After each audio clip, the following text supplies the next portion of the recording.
नमस्ते दोस्तों, मेरा नाम है अजीत और आप देख रहे हो मिडनाइट टेल्स।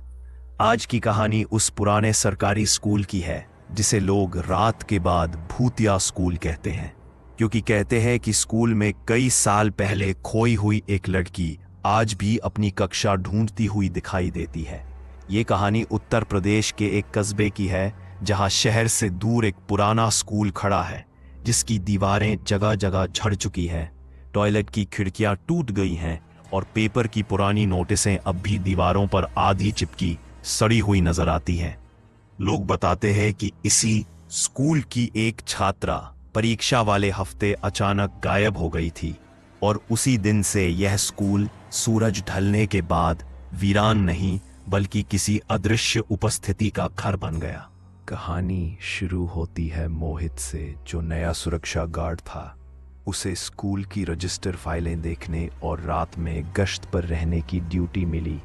जब उसे चाबी मिली तो पुराने चौकीदार ने धीमी आवाज में कहा, बेटा, अगर क्लासरूम वाले कॉरिडोर में चलने की आवाज आए तो ध्यान मत देना और अंदर मत झांकना।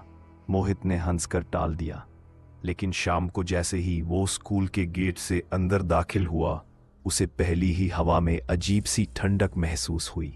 ग्राउंड में पड़े टूटे झूले की चेन बिना हवा के खुद ब खुद हल्की हल्की हिल रही थी। उसने सोचा, किसी ने हाल में खेला होगा, लेकिन खेल का मैदान पूरा सूना पड़ा था। उसने मुख्य भवन के दरवाजे का ताला खोला। अंदर का सन्नाटा उसके कदमों की आवाज को 3 बार तक गूंजा कर वापस लाता था। स्टाफ रूम के पास से गुजरते वक्त उसे लगा कि कमरे की मेज पर रखी घंटी अपने आप हिली है, जबकि खिड़कियां बंद थी। रात 8 बजे उसने टॉर्च लेकर दूसरा चक्कर लगाया तो उसे कॉरिडोर के आखिरी छोर से फर्श पर खिसकने जैसी आवाज सुनाई दी, जैसे कोई चौक लेकर ब्लैक बोर्ड पर कुछ खींच रहा हो। उसने सोचा शायद कोई जानवर होगा, लेकिन जैसे ही वह करीब पहुंचा, आवाज अचानक रुक गई और दरवाजे के नीचे से रोशनी की एक हल्की लाइन उसकी ओर खिसकती हुई लगी, जैसे कमरे के अंदर कोई टॉर्च लेकर धीरे धीरे चल रहा हो। मोहित ने दरवाजे को थोड़ा सा दबाकर देखा। कमरा खाली था, लेकिन ब्लैक बोर्ड पर छोटे अक्षरों में एक लाइन लिखी थी, मुझे घर जाना है, और उसी के नीचे एक छोटी पाम प्रिंट धूल में साफ दिख रही थी। उसने जल्दी से लाइट ऑन की, लेकिन लाइट ऑन होने के अगले ही सेकंड ट्यूबलाइट तेज चमकते हुए 3 बार टिमटिमाई और फिर खुद ब खुद बंद हो गई। वह बाहर निकलकर कॉरिडोर में आया तो फर्श पर साफ साफ छोटे जूतों के फ्रेश निशान दिख रहे थे, जबकि स्कूल में आज कोई बच्ची आई ही नहीं थी।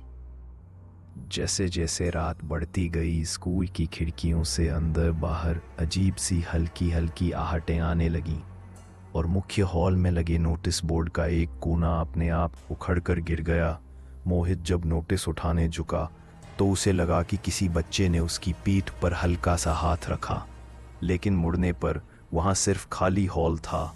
करीब 11:15 पर उसे स्टाफ रूम के पास से किसी लड़की के रोने की बहुत धीमी सिसकियां सुनाई दी, लेकिन आवाज किसी इंसान की नहीं बल्कि दीवारों के भीतर से आती लग रही थी। उसने टॉर्च की रोशनी नीचे की ओर दो। फ्लोर पर एक सफेद रिबन पड़ा था जो खुद ब खुद हल्का सा खिसक रहा था, जैसे किसी की बालों में अभी भी बंधा हो। वह धीरे धीरे पीछे हट रहा था। तभी क्लास 8B का दरवाजा धीमे से चढ़चढ़ाता हुआ खुद खुल गया। अंदर अंधेरा था, लेकिन कमरे के बीचों बीच एक कुर्सी थी जो हल्की हल्की आगे पीछे हिल रही थी, जैसे कोई अभी अभी उस पर से उठा हो। मोहित डर को दबाते हुए पीछे हटने लगा। तभी उसकी टॉर्च की रोशनी अचानक बंद हो गई। उसने उसे 2 बार थपथपाया। तभी टॉर्च की हल्की रोशनी जली और उसने देखा कि बोर्ड पर एक नया शब्द उभर आया था, मत देखो। और उसी पल उसके पीछे से किसी लड़की की सांसें करीब करीब उसके कान तक महसूस हुई, लेकिन वह मुड़ा तो वहां कुछ नहीं था। खिड़की की टूटी हुई पट्टी हवा के बिना खुद हिल रही थी। अब मोहित सीधे मेन गेट की तरफ भागा, लेकिन गेट बाहर से बंद था। वह धक्का देता रहा, तभी उसके पीछे कॉरिडोर में कदमों की टक टक टक की आवाज शुरू हुई और जैसे जैसे वह बढ़ती गई उसके सामने फर्श पर एक छोटी सी चौक अपने आप लुढ़क कर उसके जूतों से टकराई और रुक गई। उसने नीचे देखा तो चौक के ठीक पास धूल में उभरा एक छोटा सा हाथ का प्रिंट धीरे धीरे उसके जूते की तरफ सरक रहा था, जैसे कोई अदृश्य बच्ची उसके और करीब आ रही हो। वह गेट जोर से खींचता रहा और अचानक एक झटके से गेट खुल गया। मोहित बाहर भागा और पूरी रात स्कूल के बाहर बैठकर सुबह का इंतजार करता रहा। अगली सुबह प्रधानाचार्य को जब सारी बातें बताईं तो उन्होंने कहा कि रात में स्कूल के सीसीटीवी में क्लासरूम की खिड़की से किसी छोटी लड़की की धुंधली परछाई दिखती है, जबकि स्कूल में पिछले 10 सालों से कोई छात्रा की तस्वीर तक नहीं बदली गई।